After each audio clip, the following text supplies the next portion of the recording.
بنورنا الدنيا وننشر في الفضاء أملا ونعلي عزم همتنا فمن طلب العلا وصل. باب فضل الطلیعۃ، یہ باب جاسوسی کی فضیلت کے بیان میں. الطلیعہ کا مطلب طلع یطلع، اس کے معنی تو آتے ہیں مطلع ہونا، اسی سے الطلیعۃ فعیلۃ کے وزن پر ہے. کہا جاتا ہے اس شخص کو جو دشمن کی طرف بھیجا جائے اور وہ دشمن کے احوال اور ان کے اخبار کو لے کر آئے، تو اس کو ہماری زبان میں کیا کہتے ہیں؟ جاسوسی، کہ دشمن کی جاسوسی کی فضیلت کے بیان میں. وبه قال حدثنا ابو نعيم قال حدثنا سفيان عن محمد بن المنكدر عن جابر رضي الله عنه وعنهم اجمعين قال قال النبي صلى الله عليه وسلم من يأتيني بخبر القوم يوم الأحزاب فقال الزبير أنا، ثم قال من يأتيني بخبر القوم فقال الزبير أنا، فقال النبي صلى الله عليه وسلم إن لكل نبي حواريا وحواري الزبير. ابو نعیم سے امام بخاری روایت نقل کرتے ہیں. ابو نعیم الفضل ابن دکین، وہ سفیان ثوری سے، اور وہ محمد ابن المنکدر ابن عبداللہ ابن الحدیر سے، اور وہ جابر ابن عبداللہ الانصاری رضی اللہ تعالی عنہ وعنہ مجمعین سے قال، فرماتے ہیں نبی کریم صلی اللہ علیہ وسلم نے غزوہ خندق اور احزاب کے دن کہا، کون ہے جو میرے پاس قوم کی خبر لے کر آئے، یعنی دشمن کی خبر لے کر آئے. فقال الزبیر، تو حضرت زبیر بن عوام نے کہا اے اللہ کے رسول صلی اللہ علیہ وسلم میں. پھر آپ صلی اللہ علیہ وسلم نے دوسری مرتبہ دریافت کیا کہ کون ہے جو قوم کی خبر لے کر آئے، تو پھر حضرت زبیر نے کہا میں. فقال النبی صلی اللہ علیہ وسلم، تو اس موقع پر اللہ کے رسول صلی اللہ علیہ وسلم نے کہا کہ ہر نبی کے لیے حواری ہوتا ہے. حواری یعنی وہ خاص آدمی جو نبی کے ہر کام پر لبیک کہے. حضرت عیسیٰ علیہ السلام کے اصحاب کو حواری کہا جاتا تھا، اور نبی کریم صلی اللہ علیہ وسلم کے اصحاب کو صحابہ کہا جاتا ہے. تو حواری کے معنی آتے ہیں لغت کے اعتبار سے دیکھیں تو ارد گرد رہنے والا، خیال رکھنے والا، ہر بات پر لبیک کہنے والا. تو اللہ کے رسول صلی اللہ علیہ وسلم نے اس موقع پر کہا لکل نبی حواریہ، کہ ہر نبی کے لیے ایک حواری ہوتا ہے، کہ اس کا ایک خاص بندہ ہوتا ہے جو نبی کا خیال رکھتا ہے، ان کی رعایت کرتا ہے. وہ حواری زبیر، اور میرے حواری زبیر ابن العوام رضی اللہ تعالی عنہ ہے. یہ نبی کریم صلی اللہ علیہ وسلم کے پھوپھیزاد بھائی بھی تھے، اس لیے کہ یہ حضرت صفیہ کے بیٹے تھے جو آپ صلی اللہ علیہ وسلم کی پھوپھی تھی. تو اس لیے آپ کے پھوپھیزاد بھائی بھی ہوتے تھے، قریش سے تعلق رکھتے ہیں، مہاجر تھے، اور عشر مبشرہ میں بھی ان کا شمار ہوتا ہے. ان کی شہادت یہ حضرت عائشہ اور حضرت علی کے درمیان جو جنگ ہوئی، جنگ جمل، اس جنگ میں ان کی شہادت ہوئی. باب ان کے بارے میں آتا ہے کہ اللہ کے رسول صلی اللہ علیہ وسلم نے حضرت علی سے کہا تھا کہ اذا اتا الیک قاتل ابن صفیہ فبشرہ بالنار، کہ اگر تیرے پاس حضرت صفیہ یعنی میری پھوپھی کے بیٹے زبیر کے بیٹے کو قتل کرنے والا آ کر خبر دے تو اسے جہنم کی بشارت دینا. تو حضرت طلحہ اور حضرت زبیر یہ دونوں صحابی حضرت عائشہ کی طرف سے جنگ جمل میں شریک ہوئے، مگر بیچ جنگ میں حضرت علی اور حضرت طلحہ کا مقابلہ ہو گیا. تو حضرت علی نے ان سے کہا یا طلحہ اتذکر، کیا تجھے یاد ہے اللہ کے رسول صلی اللہ علیہ وسلم نے کہا تھا کہ اگر تم ایک دوسرے کے آمنے سامنے ہو جاؤ تو کیا ہوگا؟ تو تم نے تعجب کیا تھا اور کہا کہ ایسا ہو نہیں سکتا ہے۔ تو پھر حضرت طلحہ نے فوراً میدان چھوڑ دیا اور کہا کہ میں اس میں شریک نہیں ہو سکتا ہوں۔ حضرت طلحہ کو دیکھ کر حضرت زبیر بھی میدان سے واپس ہوئے۔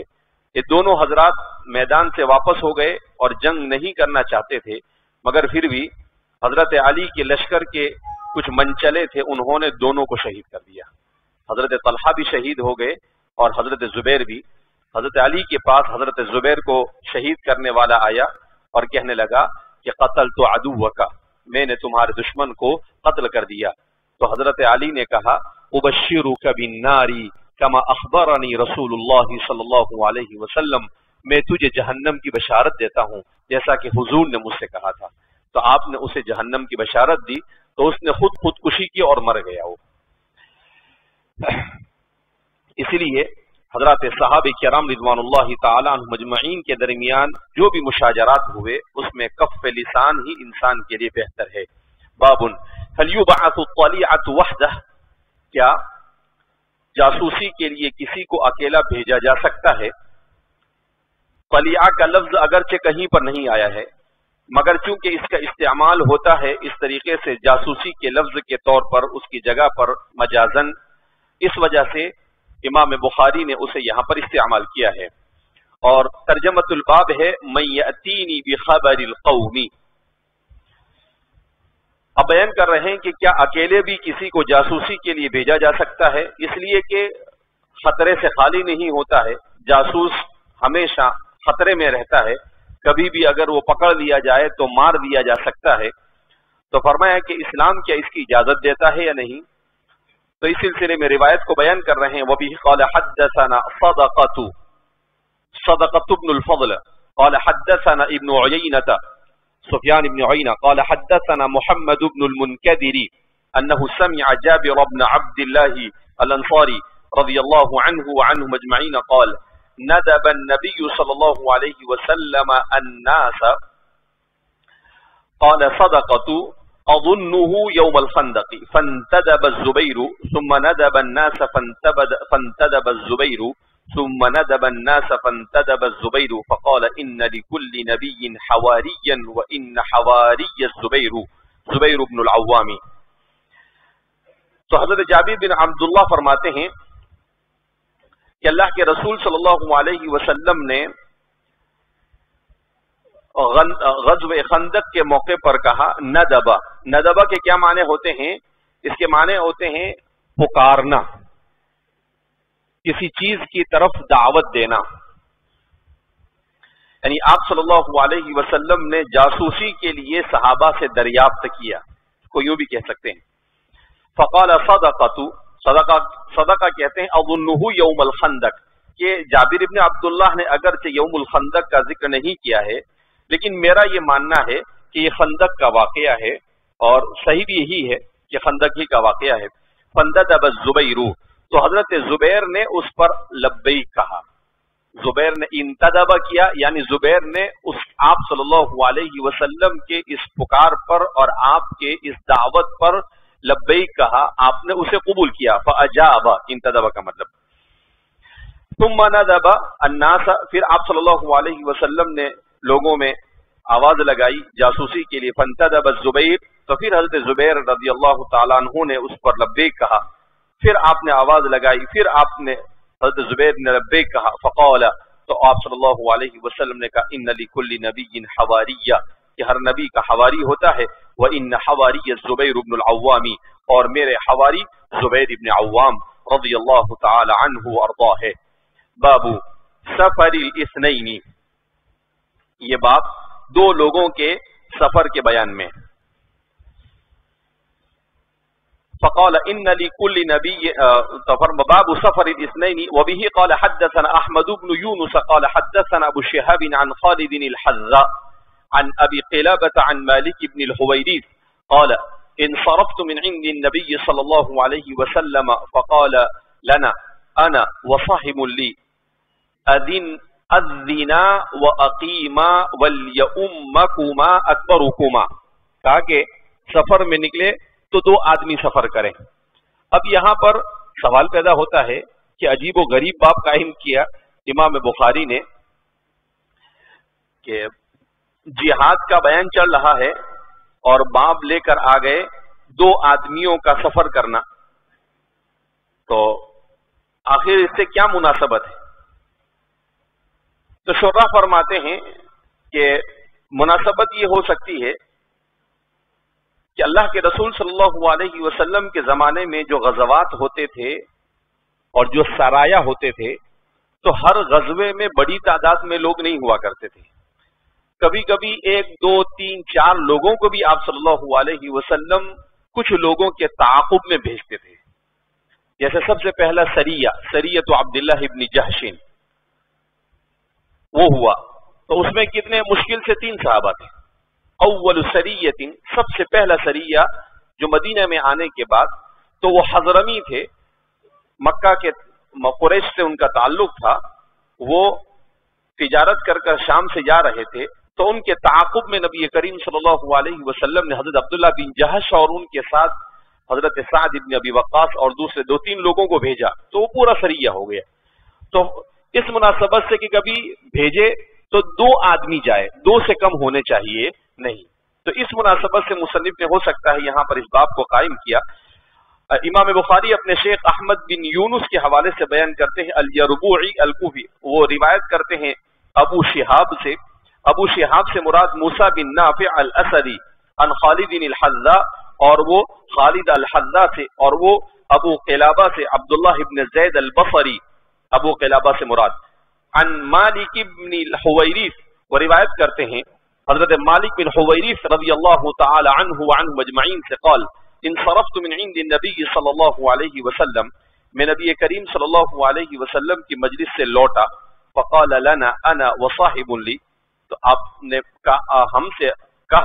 ہم سے کہا مجھ سے اور میرے ساتھی سے، اذینا و اقیما، کہ تم دونوں اذان دے دو اور اقامت کہہ دو، ولیؤمکما اکبرکما، اور تم میں سے جو بڑا ہو وہ تمہاری امامت کرے. امام بخاری کہتے ہیں اذینا و اقیما، 2 لوگوں کی طرف اشارہ کیا، ترجمۃ الباب قائم ہو گیا کہ بھئی اس کا مطلب یہ ہے کہ 2 آدمی سفر کر سکتے ہیں. اب اذینا کا مطلب کیا؟ ای یؤذن احدکما، تم میں سے کوئی ایک اذان، ایسا نہیں کہ دونوں اذان شروع کر دے، تو دونوں میں سے کوئی ایک اذان دے، اقامت کرے، ولیؤمکما اکبرکما، اور جو بڑا ہو وہ امامت کرے. کا امامت میں اس بات کا خیال رکھنا چاہیے کہ جو امام ہو وہ ایسا ہونا چاہیے کہ جتنے لوگ اس کے پیچھے نماز پڑھتے ہیں ان کے مقابلے میں وہ مسائل امامت اور مسائل نماز سے اچھی طرح واقف ہو.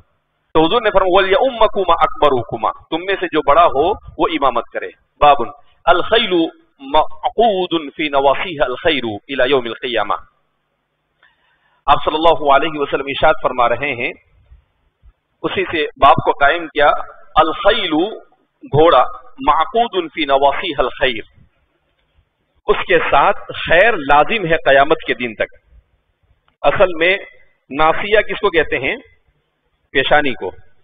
اس کے ساتھ، اس کی پیشانی کے ساتھ خیر کو جوڑ دیا گیا ہے، یعنی خیر اس کے ساتھ لازم اور ملزوم ہے. آپ صلی اللہ علیہ وسلم روایت میں اس کو بیان کر رہے ہیں کہ گھوڑا یہ انسان کی ضرورت ہے. خاص طور پر گھوڑے کی فضیلت اس لیے بھی بیان کی جاتی کہ اس زمانے میں سب سے بڑا آلہ حرب تھا، آلہ جہاد تھا، جہاد کا سب سے اہم ترین آلہ تھا. اس زمانے میں ٹینک بھی وہی تھا، اس زمانے میں میزائل بھی وہی تھا، اور اس زمانے کے اندر میں ہمارے زمانے کی جتنی بھی چیزیں اس کی جگہ پر وہی سب کچھ تھا. لہذا اس بنا پر آپ صلی اللہ علیہ وسلم نے اس کی فضیلتیں بیان کی ہے. خود نبی کریم صلی اللہ علیہ وسلم گھوڑ سواری کو پسند کرتے تھے، اسی لیے علماء نے اسے سنت قرار دیا ہے. فرماتے ہیں وبه قال حدثنا عبد الله بن مسلمة قال حدثنا مالك عن نافع عن عبد الله بن عمر رضي الله عنهما وعنهم اجمعين قال قال رسول الله صلى الله عليه وسلم الخيل في نواصيها الخير الى يوم القيامة. اپنے شیخ عبداللہ بن مسلمہ القعنبی سے، اور وہ امام مالک دار الہجرہ سے، اور وہ نافع مولا ابن عمر امام مالک کے یہاں پر سب سے اعلیٰ سند عن نافع عن عبداللہ ابن عمر، یہ سب سے افضل ترین اور اعلیٰ ترین سند مانی جاتی ہے امام مالک کے نزدیک تمام اسانید حدیث میں، تو یہ وہی سند ہے۔ عن نافع عن عبداللہ ابن عمر، اور روایت کرتے ہیں نافع مولا ابن عمر تھے، حضرت عبداللہ بن عمر رضی اللہ تعالیٰ عنہ کے آزاد کردہ غلام تھے، مگر یہ امین علوم عبداللہ ابن عمر، حضرت عبداللہ بن عمر کے علوم کے امین تھے، آپ نے بہت استفادہ کیا اور آپ کی اکثر روایتیں حضرت نافع سے ہیں۔ عن عبداللہ ابن عمر، اور روایت کرتے ہیں سیدنا حضرت عبداللہ بن عمر رضی اللہ تعالیٰ عنہ سے، قال، وہ فرماتے ہیں قال رسول اللہ صلی اللہ علیہ وسلم، رسول اللہ صلی اللہ علیہ وسلم نے ارشاد فرمایا کہ الخیل فی نواصیہا، کہ گھوڑے کے ساتھ خیر کو مقدر کر دیا گیا ہے قیامت کے دن تک۔ فرماتے ہیں اس سے یہ بھی پتہ چلتا ہے کہ آپ صلی اللہ علیہ وسلم نے اس بات کی طرف اشارہ کیا کہ الجہاد ماض الی یوم القیامہ، کہ قیامت کے دن تک زمین کے کسی نہ کسی حصے میں جہاد جاری و ساری رہے گا۔ وبه قال حدثنا حفص بن عمر قال حدثنا شعبة عن حسين وابن أبي السفر عن الشعبي عن عروة بن الجعد عن النبي صلى الله عليه وسلم قال الخيل معقود في نواصيها الخير إلى يوم القيامة قال سليمان عن شعبة عن عروة بن أبي الجعد۔ دوسری روایت میں وہی الفاظ ہے، صرف روایت کی حفص ابن عمر سے روایت کرتے ہیں، حفص ابن عمر ابن الحارث الحوضی، وہ روایت کرتے ہیں شعبۃ بن الحجاج سے، اور وہ روایت کرتے ہیں حسین ابن عبد الرحمن السلمی سے، اور دوسرے راوی ہے، ایک ساتھ دو راوی ہے، وابن ابی السفری، اور ابن ابی السفر، ان کا نام ہے عبداللہ ابن ابی السفر، لیکن ابن ابی السفر سے مشہور ہے۔ عن الشعبی، وہ روایت کرتے ہیں شعبی سے عامر بن شراحیل، عن عروة بن الجعد، وہ روایت کرتے ہیں عروہ ابن جعد البارقی الازدی سے، اور وہ نبی کریم صلی اللہ علیہ وسلم سے، حضور نے فرمایا کہ گھوڑے کی پیشانی کے ساتھ خیر کو قیامت تک کے لیے مقدر کر دیا گیا ہے، یعنی گھوڑا اور خیر یہ لازم اور ملزوم ہے۔ قال سلیمان، سلیمان ابن حرب فرماتے ہیں، مصنف کے شیخ ہے امام بخاری کے، اس روایت کو سلیمان کے حوالے سے پوری سند کے ساتھ ابو نعیم نے اپنے مستخرج میں اسے موصولاً ذکر کیا ہے۔ عن شعبۃ، وہ روایت کرتے ہیں شعبۃ بن الحجاج سے، جیسا کہ حفص نے بھی شعبہ سے روایت کیا ہے ایسے ہی سلیمان نے بھی شعبہ سے روایت کیا۔ عن عروۃ بن ابی الجعد، البتہ فرماتے ہیں کہ اس کے بعد شعبہ کے بعد حسین اور اس کے بعد شعبی آتے ہیں اور اس کے بعد عروہ آتے ہیں، لیکن سلیمان ابن الحرب کی جو سند ہے اس میں یہ دونوں واسطے نہیں ہیں، اور براہ راست تو وہ عروۃ بن الجعد سے روایت کرتے ہیں۔ تو امام بخاری رحمۃ اللہ علیہ یہ فرمانا چاہتے ہیں کہ سلیمان ابن حرب نے اپنے ساتھی اور امام بخاری کے دوسرے شیخ حفص ابن عمر سے اس سلسلے میں گویا کہ اختلاف کیا ہے کہ وہ دو واسطوں کے ساتھ ذکر کرتے ہیں اور یہ بغیر واسطے کے، اور عروۃ بن الجعد سے سیدھا روایت کرتے ہیں۔ امام بخاری کے شیخ ابن المدینی، علی ابن المدینی، انہوں نے اس کی تصویب کی ہے کہ سلیمان جو بیان کرتے ہیں وہ صحیح ہے، اور بعض روایتوں میں ہے کہ اسماعیلی نے جو اپنا نسخہ ہے بخاری کا اس میں ذکر کیا ہے عن شعبۃ، شعبہ سے، اور پھر شعبہ کے بعد عن عروۃ بن الجعد، براہ راست تو وہ عروہ ابن جعد سے روایت کرتے ہیں، اور یہ دو المدینی، علی ابن المدینی، انہوں نے اس کی تصویب کی ہے کہ سلیمان جو بیان کرتے ہیں وہ صحیح ہے، اور بعض روایتوں میں ہے کہ اسماعیلی نے جو اپنا نسخہ ہے بخاری کا اس میں ذکر کیا ہے عن شعبۃ، شعبہ سے، اور پھر شعبہ کے بعد عن عروۃ بن الجعد، براہ راست تو وہ عروہ ابن جعد سے روایت کرتے ہیں، اور یہ دونوں واسطے اس میں مذکور نہیں ہے، جیسا کہ حافظ ابن حجر اسقلانی فرماتے ہیں۔ امام کرمانی رحمۃ اللہ علیہ فرماتے ہیں کہ بخاری کے ایک نسخے کو میں نے دیکھا، اس میں یہ روایت یہاں پر حفص ابن عمر کے بجائے سلیمان ابن الحرب سے مذکور ہے. تو اس سے معلوم ہوا کہ امام بخاری نے موصولاً ان دونوں روایتوں کو ذکر کیا ہے. بعض نسخے والوں نے حفص ابن عمر کی روایت کو لیا اور بعض نسخے والوں نے سلیمان ابن الحرب کی روایت کو لیا ہے. وَتَابَعَهُ مُسَدَّدٌ، اور سلیمان ابن حرب نے اس سلسلے میں متابعت کی ہے مسدد کی، مسدد ابن مسرحد، یہ بھی امام بخاری کے شیوخ میں سے ہے. عن حسین عن الشعبی، البتہ وہاں پر شیوخ میں تھوڑا سا اختلاف ہے کہ مسدد بن مسرحد جس سے بیان کرتے ہیں اس میں حسین آتے ہیں، حسین ابن بشیر، اور حسین کا ذکر ہے حسین بن عبد الرحمن جو وہاں پر بھی مذکور ہے، اور وہ شعبی سے، اور وہ عروہ ابن الجعد سے. تو سند کے اعتبار سے امام بخاری نے کلام کیا ہے. چونکہ امام بخاری بہرحال محدث ہے، لہذا صرف متن کو اور باب قائم کرنے پر اکتفا نہیں کرتے، جہاں پر سند کے اختلاف کو بیان کرنے کی ضرورت ہوتی ہے اس کی طرف بھی کیا کرتے ہیں، وہ اشارہ کر دیتے ہیں. وَبِهِ قَالَ حَدَّثَنَا مسدد ابن مسرحد البصری قال حدثنا يحيى بن سعيد القطان عن شعبة بن الحجاج عن ابی التیاح، یہ ابی التیاح ان کا نام ہے، ابو التیاح یزید بن حمید الضبعی، عن انس بن مالک، اور وہ خادم رسول حضرت انس بن مالک رضی اللہ تعالیٰ عنہ سے روایت کرتے ہیں، قال قال رسول اللہ صلی اللہ علیہ وسلم البرکۃ فی نواصی الخیل، یہ برکت یہ گھوڑے کے اندر رکھ دی گئی ہے، اس کی پیشانی کے ساتھ لازم اور ملزوم کر دی گئی ہے. تو کہیں پر خیر کا لفظ ہے اور کہیں پر برکت کا لفظ ہے.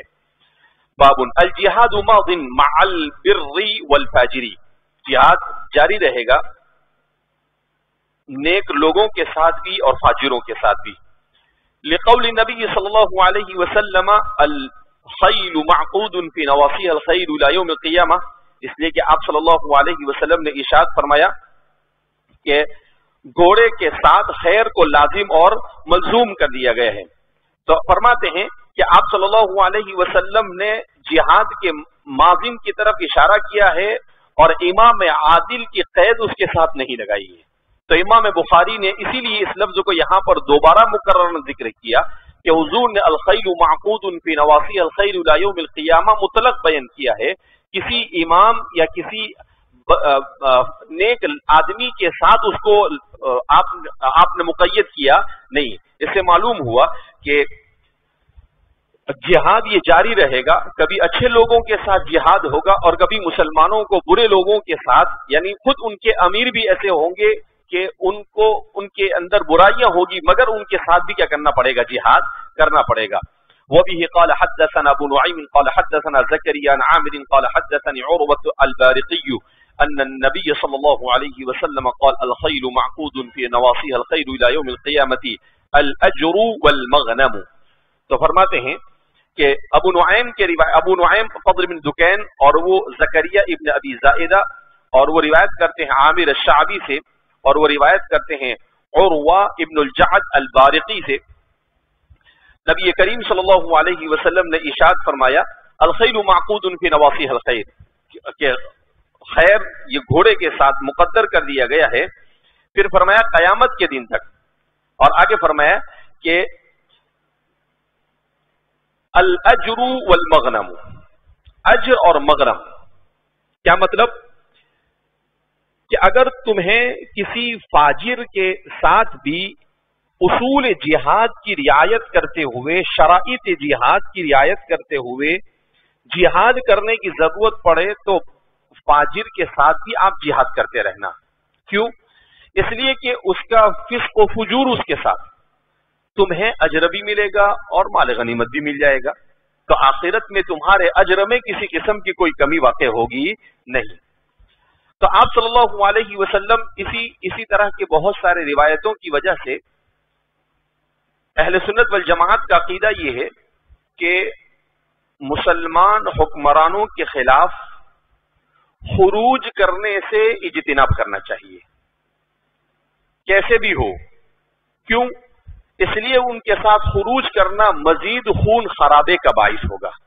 ان کی اصلاح کی کوشش ضرور کرنی چاہیے، ان کو سمجھانا اور ان کو صلاح کی طرف لانے کی پوری کوشش ہونی چاہیے، مگر ان کے خلاف خروج یہ درست نہیں ہے. کیوں کہ خروج سے مزید معاملہ خراب ہوتا ہے. صرف خروج کرنے سے وہ سدھرنے والے تو ہے نہیں. لہذا اس بنا پر ہمارے علماء نے، امام طحاوی رحمۃ اللہ علیہ نے عقیدۃ الطحاویہ میں بھی اس کو لکھا ہے کہ بھائی خروج علی الامام یہ درست نہیں ہے، الا یہ کہ خروج امام کفر بواح کا ارتکاب کرے، کفریہ کام کرے، اور خروج کرنے کی صورت میں خون خرابے کا اندیشہ نہ ہو بلکہ معاملہ سدھر سکتا ہو تو، ورنہ تو عام حالت کے اندر میں خروج کسی قسم کی کوئی گنجائش اہل سنت والجماعت کی یہاں پر ملتی نہیں ہے. اس کو عقائد کے باب میں ذکر کیا گیا ہے. کیوں؟ اس لیے کہ خوارج ہر فاسق اور فاجر کے خلاف خروج کے جواز کو فراہم کرتے ہیں کہ ذرا بھی برائی کرے تو اس کے خلاف خروج کرنے کا.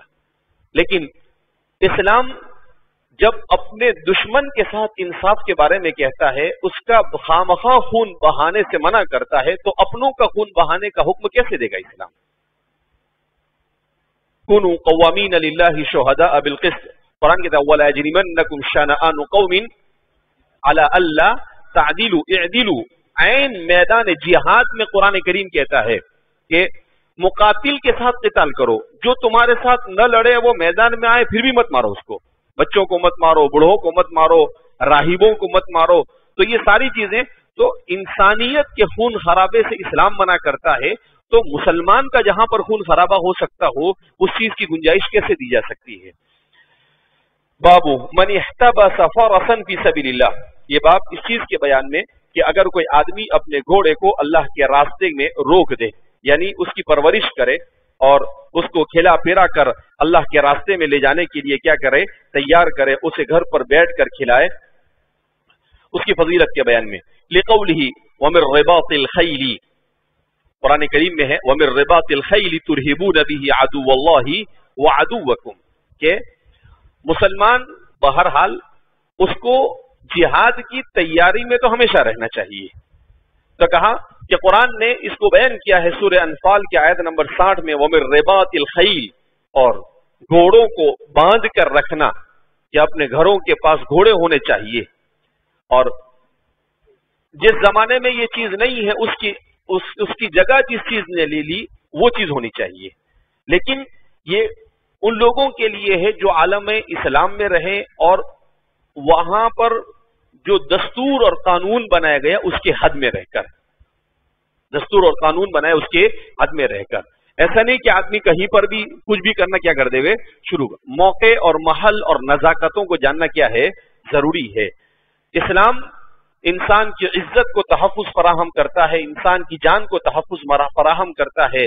بے خطر کہیں پر بھی ایسے ہی کود پڑنے کی تعلیم اسلام دیتا نہیں ہے.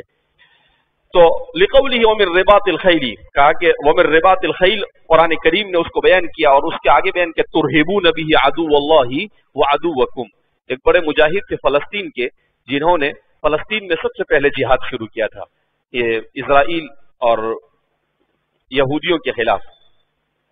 شیخ محمد العزام. تو ہم لوگ بچپن میں ان کی ایک تقریر سنتے تھے تو وہ کہتے تھے هل انتم تقولون اننا الارهابيون؟ نحن لسنا ارهابيين لكن لو انتم تقولون فنحن كذلك. الله يقول ترهبون به عدو الله وعدوكم. تو کیا کہتے تھے؟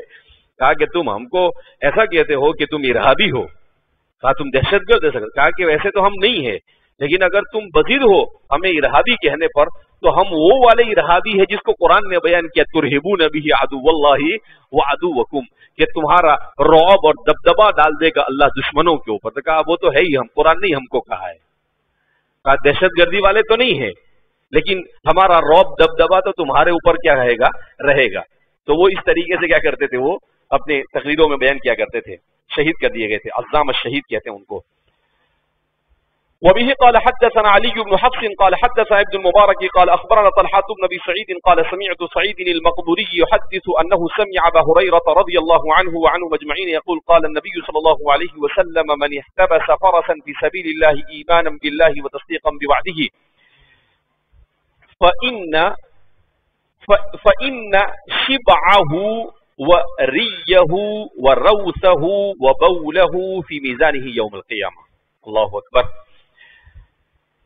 علی ابن حفص سے روایت کرتے ہیں المروزی، وہ روایت کرتے ہیں عبداللہ بن المبارک سے، اور وہ روایت کرتے ہیں طلحہ ابن سعید المدنی سے ابو عبد المالک، اور وہ روایت کرتے ہیں سعید المقبوری سے کہ انہوں نے راویۃ الاسلام سیدنا و سید هذه الامہ حضرت ابو ہریرہ رضی اللہ تعالیٰ عنہ سے فرماتے ہیں اللہ کے رسول صلی اللہ علیہ وسلم نے ارشاد فرمایا من احتبس فرسا فی سبیل اللہ، جس شخص نے گھوڑے کو اپنے یہاں پر باندھ کر رکھا، روک کر رکھا، اسے اس اللہ پر ایمان لاتے ہوئے اور اس کے وعدے کی تصدیق کرتے ہوئے، یعنی مومن بھی ہو وہ اور اسے معلوم ہو کہ اللہ نے کہا ہے انتم الاعلون ان کنتم مؤمنین، تو کہا اس نیت کے ساتھ وہ گھوڑے کو رکھے اور تیاری کر کر رکھے، تو کہا آپ صلی اللہ علیہ وسلم نے ارشاد فرمایا فَإِنَّ شِبْعَهُ، آپ صلی اللہ علیہ وسلم فرماتے ہیں کہ اس کا شبع یعنی اس کا پیٹ بھر کر کھانا، وہ جو کچھ کھائے گا وہ وَرَوْثَهُ وَرِيَّهُ، اور اس کا پیٹ بھر کر پینا، وَرَوْثَهُ، اور وہ جو کچھ اس کا گوبر، اس کی مینگنی، وَبَوْلَهُ، اور اس کا پیشاب بھی قیامت کے دن اس کے میزان میں اس کا وزن کیا جائے گا. قیامت کے دن اس کے میزان میں اس کا وزن کیا جائے گا. کہا میزان کے دن ساری چیزیں وزن کی جائے. کہا وہ جو کھائے گا وہ بھی وزن میں آئے گا، وہ جو پانی پیے گا اس کا بھی وزن کیا جائے گا، اگر وہ گوبر ہے اس کا وہ بھی وزن کیا جائے گا، وہ پیشاب کرے گا وہ بھی وزن کیا جائے گا، اور پھر اس کے بدلے میں اس کو نیکیاں دی جائے گی. تو اللہ کے رسول صلی اللہ علیہ وسلم نے یہ ساری چیزیں اسی لیے بیان کی کہ آپ صلی اللہ علیہ وسلم کو معلوم تھا کہ جہاد کے بغیر کام چلنے والا نہیں، جہاد کے بغیر کام چلنے والا نہیں. وقفے وقفے سے امت کو جہاد کی ضرورت پیش آتی رہے گی. تو اب یہ چیزیں ہیں. اب ہمارے زمانے میں جب جس چیز کی ضرورت ہو تو آدمی ہتھیار خریدنے کے لیے اس کو استعمال کرے، آدمی اپنے آپ کو تیار کرنے کے لیے اس کا استعمال کرے، آدمی اس نیت کے ساتھ کراٹا اور ورزش کرے تاکہ مہدی آوے تو اس کے لشکر کے اندر کیا ہو جاوے، شریک ہو جاوے، تو وہ بھی میزان میں کیا کیا جائے گا، تولا جائے گا. اللہ سمجھ میں آتا ہے؟ صرف یہی بیان کرنا مقصود یہ بھی سب چیزیں ہیں کہ انسان ورزش کرے، انسان اپنے آپ کو مضبوط اس نیت سے بنائے کہ اللہ کبھی موقع آیا تو لِتَكُونَ كَلِمَةُ اللَّهِ الْعُلْيَا کے لیے ہم کیا رہے، تیار رہے. آدمی ایسے ڈھیلا ڈھالا رہے، بالکل ایسا لگے جیسے كَأَنَّهُ بَيْنَهُمَا، تو آدمی کو چست ہونا چاہیے، مضبوط رہنا چاہیے، فزیکل اعتبار سے، بدنی اعتبار سے، ہر اعتبار سے. یہ ان روایتوں میں یہی بیان کیا جا رہا ہے کہ پا برکاب، یعنی ہمیشہ بالکل تیار رہنا چاہیے. اس میں صرف یہ گھوڑے کی فضیلت نہیں بیان کی جا رہی ہے، بلکہ پوری امت کو اس بات کی دعوت دی جا رہی ہے کہ وہ ہمیشہ کبھی بھی مقابلے کے لیے اپنے آپ کو تیار رکھے، اور وہ ذرہ برابر بھی سستی سے کام نہ لے، غفلت سے کام نہ لے. وہ سونا، کھانا، پینا سب سے زیادہ کون کھاتا ہے معلوم؟ بطنہ کالبقری، ایسا بولتے ہیں، اس کا پیٹ تو گائے جیسا ہے. تو عربی میں کہتے ہیں سب سے زیادہ کھانے والی کون سا جانور ہے؟ گائے. ارے بھینس اور گائے بہت کھاتی ہے، جتنا بھی ڈالو کھاتی رہتی ہے وہ.